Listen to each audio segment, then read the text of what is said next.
Flower ng dragon fruit. Oh. Ganyan po siya. So, ito naman. Diba? Ang ganda niya.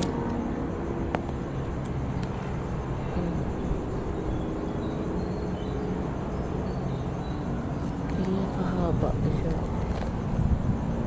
Ito yung maging buo. Ayan. Napakaganda niya. Ito yung dragon fruit namin.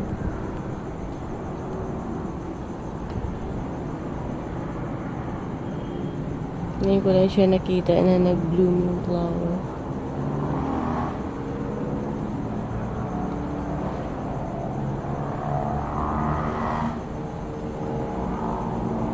May maliit po siya na bulaklak yan. Ayan.